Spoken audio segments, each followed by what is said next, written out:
Ana. Ana, утро. Yalla bana.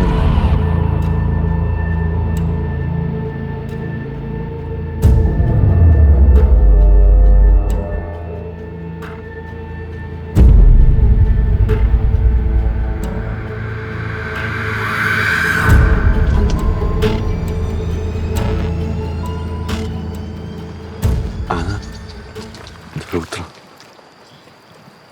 Кайф мı? Сега сме в хотел Природа.